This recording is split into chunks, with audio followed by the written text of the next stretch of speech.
I went to the University of Houston, got a professional certification in foresight. A lot of people think Futurist is just kind of a cool thing to put up on a LinkedIn profile, but believe it or not, you can actually study this stuff. And one of the cool things that they teach you when you study foresight is not how to predict the future, but how to not be surprised by what the future might bring. And I use chess as an analogy. So you'll know that in a game of chess, and anybody who's listening and watching, if you've ever played chess, what really separates a very amateur player from somebody who's a little bit more experienced is that an amateur player tends to think of one moves. I'll move my pawn, my opponent will move their knight, then I'll move my bishop. And then what happens is when your opponent does something out of those things, you're like, whoa, I didn't know that was coming, and you get surprised and you freak out. But what a great chess player does is they think in terms of scenarios. They think, okay, I'll move my pawn.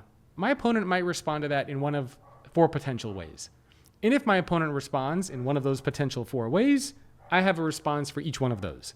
So you think in terms of these scenarios and possibilities. And that's what this idea of thinking like a future-ready organization means. It means that you think in terms of scenarios and possibilities. So for example, if you're a company that's out there thinking about technology and automation, and technology and automation is going to automate 1 billion jobs, and we're going to lose all of our employees and blah, blah, blah, blah, blah. That's a very linear, one-way path of thinking. But if you take a step back, you actually realize, well, there are lots of things that might happen. Maybe we're actually going to create more jobs focused on creativity and innovation, and we're going to automate the really boring and mundane aspects of work. Maybe what's going to happen is that because of regulation and rules, that technology won't become as mainstream and widely adopted as we think. So in other words, there are lots of different options that can happen. And as a business, it's in your best interest to explore what those different possibilities are. That way, when one of them do happen, you won't be surprised by what that scenario is. You'll say, okay, yeah, we thought about that. We anticipated that that might happen. And here's what we're going to do. And I think perhaps the most important part of being a future-ready organization is making yourself active. In other words, what a lot of people tend to think is, well, what is the future of work? It's kind of like something is going to happen to you and you have no control over what it is.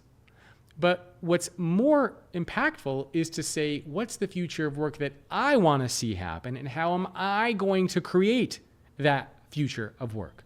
In other words, put yourself more in the active seat, the active participant. You create and build and design the future of work that you want to see happen. And that's a big mistake that a lot of people make. They assume that they're just a leaf blowing in the wind, and depending on the direction of the wind, that's where they're going to go. And that's not really an effective way. I learned something absolutely insane today. 96% of the people who watch videos on this channel are not subscribed to it. Do me a favor, hit that subscribe button. It'll take you just 1 second and it helps the channel quite a bit. You'll also get access to new videos when they are released. Hit that subscribe button, and now let's get back to the content. I'm very optimistic about AI. I have ChatGPT open. It helps me with transcripts. It helps me with show notes. It helps me with images. It helps me with creating better content, with data analysis and visualization. I mean, it's literally like a coworker that I have. In fact, there have been lots of situations where instead of going to a team member to do something, I just go into ChatGPT and ask it to do what somebody on my team I would have had to ask them to do originally. So there's tremendous, I think, value. I mean, think about, for example, if you're a leader on your team and you're thinking of like, hey, I have a team member that I'm leading. They are in customer service, but they're really interested in moving into a role in analytics.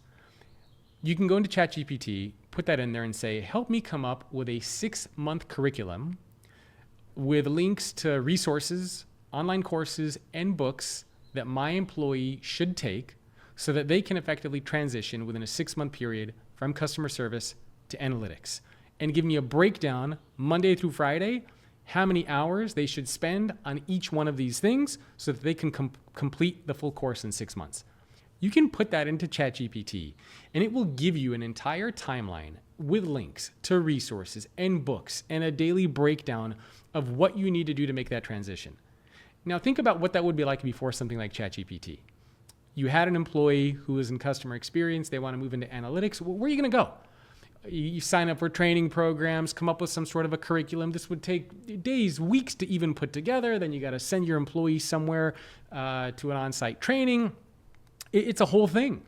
And now ChatGPT can scour the web, pull together YouTube videos, free online training programs and courses, books, podcasts, articles, whatever you need, and put together this kind of a training program for you. It's crazy.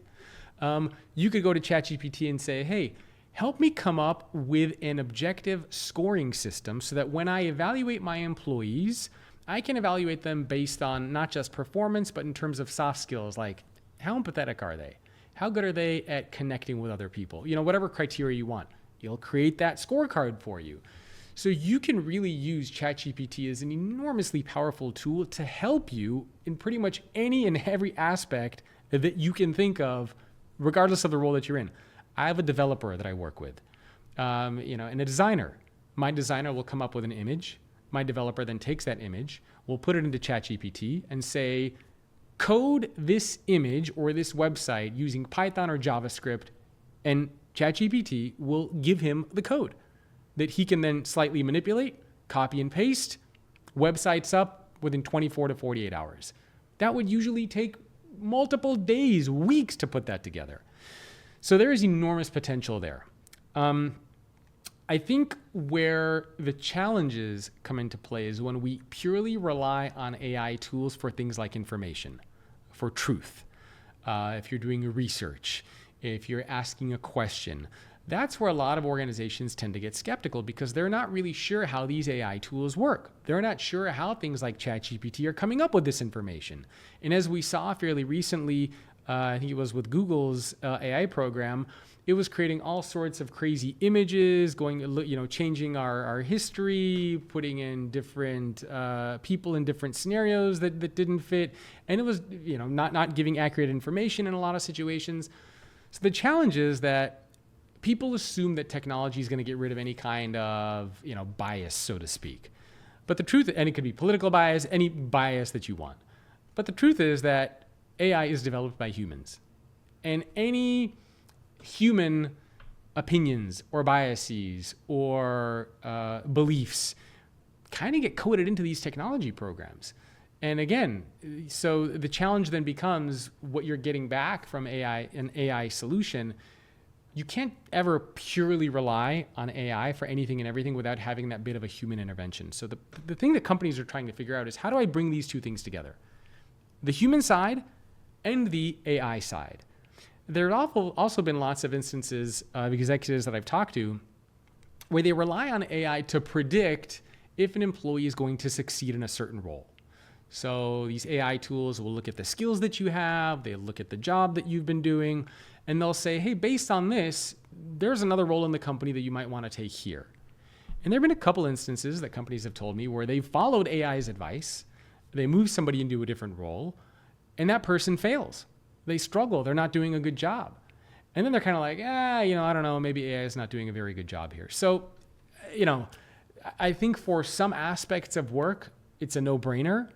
For more of the kind of strategic components, for looking at truth and information, I think that's where we're going to start to see more and more challenges arise.